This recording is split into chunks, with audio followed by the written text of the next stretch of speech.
Napheesa Collier absolutely hooked Angel Reese's ass last night. 8 of 13, 61.5%, 26 points in 25 minutes and 53 seconds.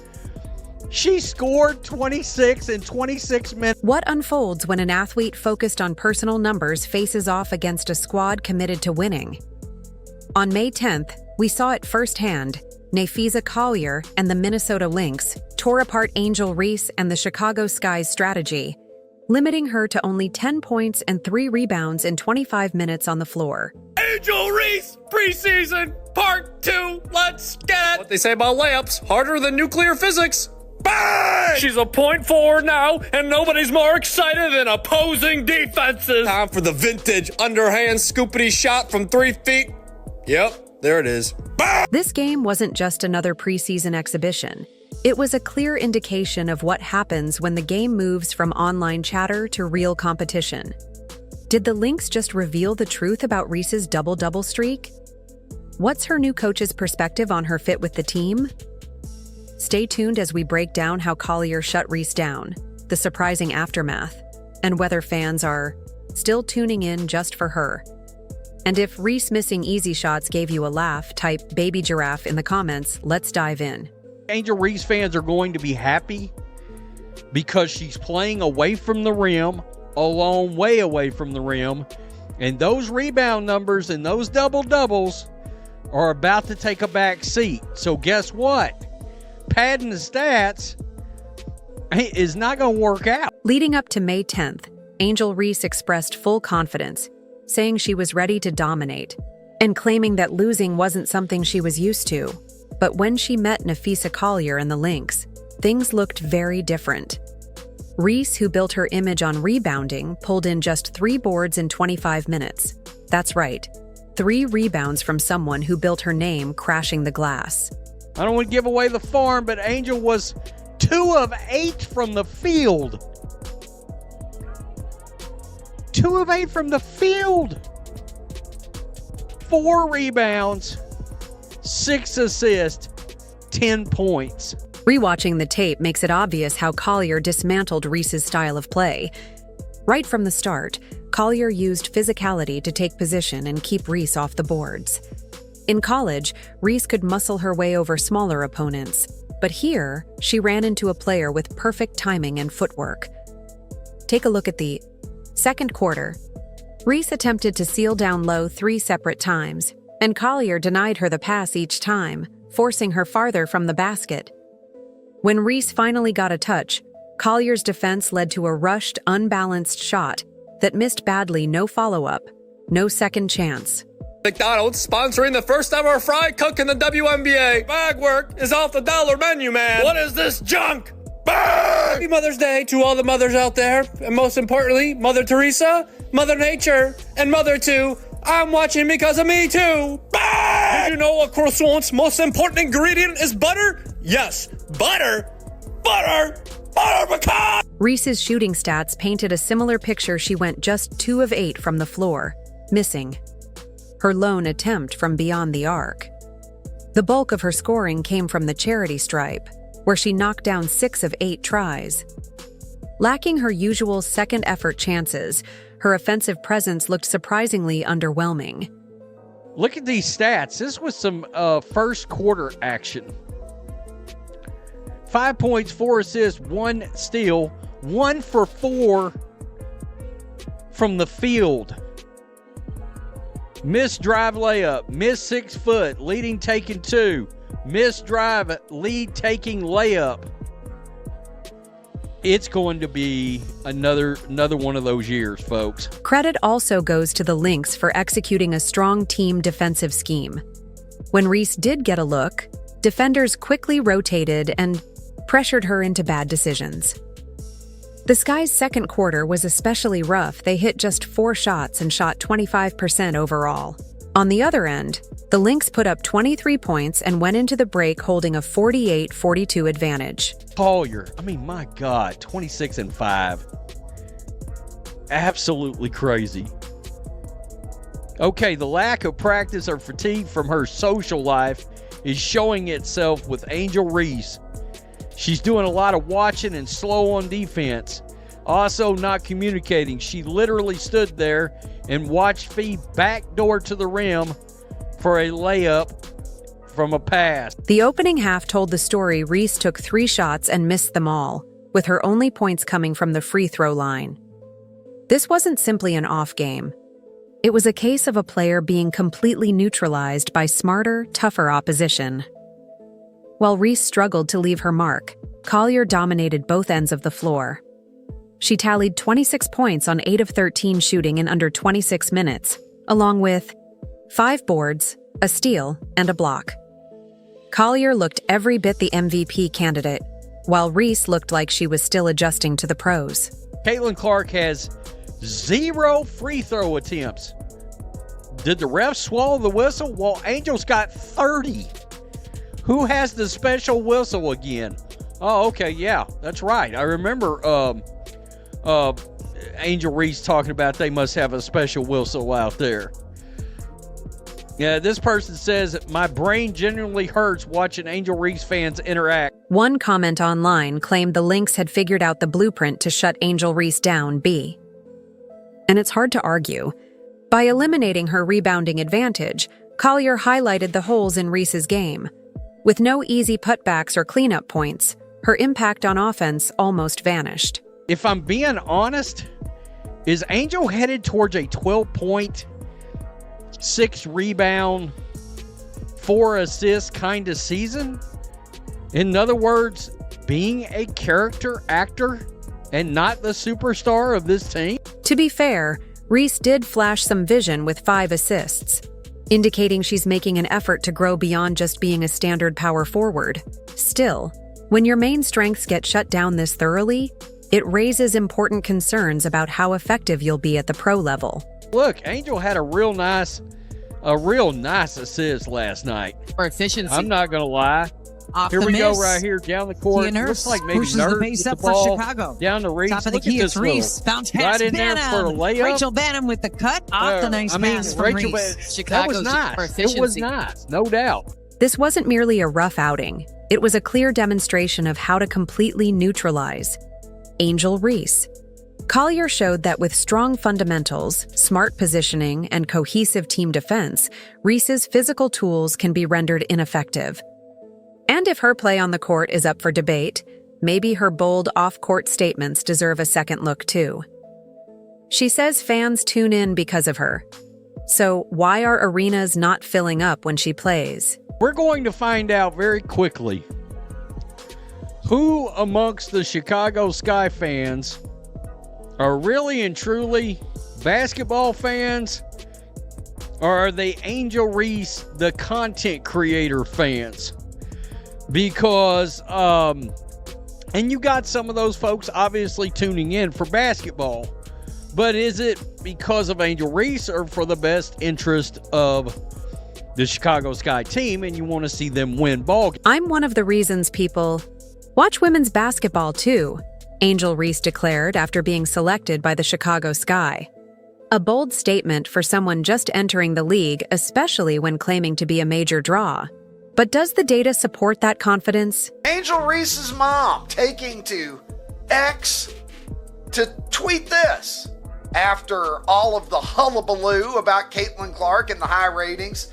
She says, that certain fan base looking in the stands celebrating attendance, while others are looking up in the rafters celebrating championship banners. We ain't the same. Different year, same haters. Have a great day. Well, all right. It is a different year, and it is the same haters, but I think you're calling yourself out, Mama Reese. Consider the turnout. Reese's long-awaited return to LSU drew just 6,300 fans to an arena that holds over 13,000 that's not even half full. Imagine that her big homecoming at the very school where she won a national title, and thousands of seats went unfilled. In Chicago, it's not any better. Despite being a local icon, Reese and the Sky drew only 4,600 people for a preseason game. Even when they faced the Lynx in Minnesota with Reese, Camila Cardoso and Napheesa Collier all on the floor. Attendance maxed out at 7,600. Caitlin Clark mania, and here we go again. 1.3 million people tuned in on Sunday afternoon to see Caitlin Clark return to Iowa as a professional and start raining in three-pointers from ridiculous distances. These attendance numbers don't just fall short. They directly challenge Reese's claim about being a major attraction. If she's truly the reason people are tuning in, why is the turnout so weak? Compare that to Caitlin Clark, who sold out an Iowa preseason game in just 27 minutes, not days, not hours. And when Clark played Brazil in a preseason showcase, 1.3 million people tuned in, beating 55 out of 57 NBA preseason ratings since 2010. Put this into context, 1.3 million. You may say, well, what does that really mean? What does a game ordinarily get? Listen to this. Only 2 of ESPN's 57 NBA preseason games that they've aired since 2010 have scored a higher rating than Caitlin Clark taking Brazil to the woodshed and laying it to them out there. In both of the NBA games that rated higher involved LeBron. The WNBA has started relocating Caitlin Clark's games to bigger venues just to handle the overwhelming demand. Teams are scrambling to book larger arenas whenever she's in town. Meanwhile, Reese's matchups are struggling to fill even half the available seats. It highlights a key difference: online buzz doesn't automatically equal real-world impact. Reese may dominate social platforms and stir controversy, but when it comes to turning that attention into ticket sales, the results aren't there. So apparently Caitlin Clark playing against a bunch of people you've never heard of, and I can't imagine how bad this Brazil team is. That actually rates higher than 55 of 57 NBA preseason games that they've aired. If you want to know how popular Caitlin Clark is, if you're wondering if any of the mania has worn off, the early indications for year 2 of Caitlin Clark as a professional is that no, our public has by no means gotten enough of this young woman's talent just yet. The season opener featuring Reese's Sky against Clark's Fever will say a lot. Will the crowd be there for Reese, or is the real draw Clark? Based on current trends, the answer seems obvious. The reality is, Reese's reach looks more like digital engagement than actual turnout. Her influence online doesn't seem to convert into packed houses or revenue for the WNBA. In pro sports, it's not likes or retweets that matter most, it's fans showing up and paying to watch. The Sky organization is still backing Reese despite the criticism, but how long that continues may depend on whether the empty seats start filling up. Make sure that there continues to be structure, discipline, accountability, just championship mindset. And we want the Sky to continue to be a place that people want to be long-term. Angel Reese once proudly stated that she's the reason viewers tune into women's basketball. But that pursuit of personal recognition may have come at a cost. Teresa Weatherspoon's firing after just one season stunned many in the basketball world. A respected WNBA icon brought in to turn things around was let go after just 40 games. What caused things to fall apart so quickly? Very definition of stat padding. You are down by 22 points, and you've got the Fever's bench player, bench player, bench player, bench player, bench player, playing against bench player, bench player, bench player, bench player, starter, just so that she can get her double-double.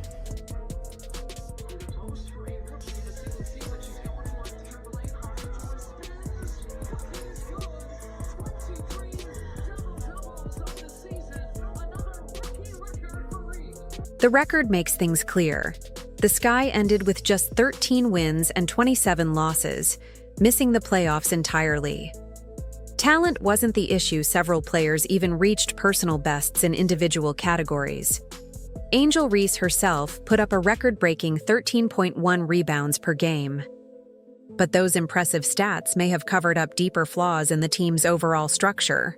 According to league sources, Weatherspoon had lost the locker room because of a culture that catered to the needs of a few players. Dear Lord. Reviewing last season's footage, the Sky often looked out of sync. Many possessions ended with ISO plays or tough off-balance shots. The offense lacked rhythm, passing was minimal, and team chemistry seemed off. In an August game versus Indiana, Reese pulled down 16 boards but struggled mightily with her shooting, going 4 of 15. Several times she forced shots in traffic instead of finding open teammates. Chicago ended up losing by 12, and the tension in post-game interviews revealed the unrest within the locker room. Look, as an organization, we just, felt it was time to make a change. There's just private issues that I think we will keep just in the Sky locker room. This imbalance between personal milestones and team outcomes created internal strain. Trading Marina Mabre, their top outside threat, only deepened the issues. The team's performance dipped after her exit, making it clearer that cohesion was missing. During exit interviews, players expressed concerns about Weatherspoon's coaching style, suggesting her emphasis on individual growth came at the expense of team dynamics. Some brought up poor communication and questionable tactics that seemed focused on highlighting certain players. Eventually, leadership decided enough was enough. The cost of sacrificing team results for personal numbers had become too much. Reese's post-firing tweet, "I came to Chicago because of you," hinted at just how close she and Weatherspoon were, maybe too close for the team's own good. Did Caitlin Clark make Angel Reese point at the ring finger back at LSU? Did Caitlin Clark make Angel Reese hop up off the bench like a member of Cobra Kai when Kennedy Carter cheap-shotted Caitlin? Does Caitlin Clark make Angel Reese complain about everything? She can't afford to pay her rent. She can't do this. She can't do that. A lot of whining. But then all of the narcissistic comments at the same time. And maybe she comes by it honest. Could Teresa Weatherspoon have kept her job by pulling Reese back from chasing stats? It's impossible to say. But in pro basketball, empty numbers don't guarantee job security. Double-doubles are meaningless if they don't lead to victories. And now Angel Reese faces her toughest challenge yet. Napheesa Collier isn't just another opponent. She's an elite defender who doesn't care about popularity or averages. She plays to shut players down. Despite Reese's struggles, Sky GM Jeff Pagliacca has continued to back her.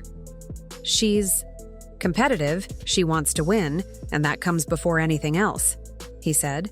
He also defended her off-court pursuits, stating, "Even with all the global branding work she does, she's shown again and again that basketball is her top focus." Oh, Angel Reese fans fixing to be mad as hell. They gonna be mad as hell because if she plays off the rim like that, it's gonna be ugly. It's a strong message from the front office, but expectations are rising fast. Can Reese show that she's more than internet clout and trending clips? Her battle with Collier suggested there's a long way to go. New head coach Tyler Marsh appears to recognize the issue. He's designing an offense to better suit Reese's skill set, reducing her time battling under the rim, and instead giving her more opportunities on the perimeter. The idea is to let her create with the ball in space, giving her room to drive and isolate in one-on-one situations, something that might better highlight her talents.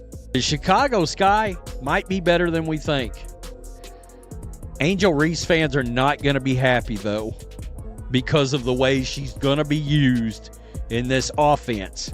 So we're going to find out who are the basketball fans and who are not the basketball fans. Wait a minute. Angel should have had 16 and 13 tonight, but they're playing her away from the rim. Cardoso's sitting over there having 18 and 14 and 5 block shot. Reese herself knows change is necessary. She's been putting in work to extend her shooting range, focusing particularly on hitting threes during shoot-arounds and warm-ups. "I can't be the same player I was last season," she admitted. She's now learning where to pick her spots and when to shoot. Her progress will be tested immediately when she goes head-to-head with Caitlin Clark and the Indiana Fever to open the season. There's no ducking that matchup, it's a direct contrast in styles. Clark's pass-first approach versus Reese's stat-heavy focus. The Sky has also upgraded its roster to support her growth.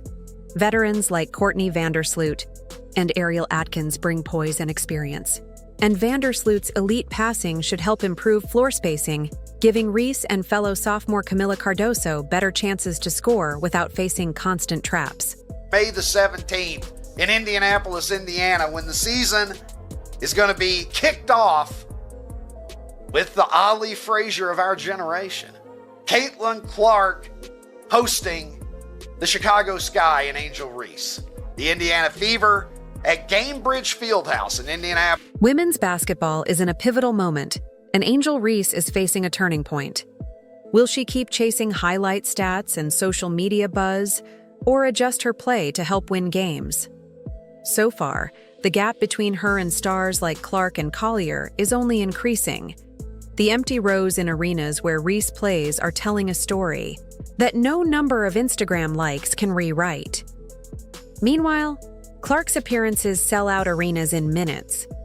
That's not random, it reflects who's really helping the WNBA grow. The league is expanding because of players who prioritize team success over personal branding. The numbers don't lie. And if you find Reese's wild layup attempts amusing, drop a baby giraffe in the comments, like the video, subscribe, and turn on notifications so you don't miss what's next. Tap the screen to watch the next breakdown.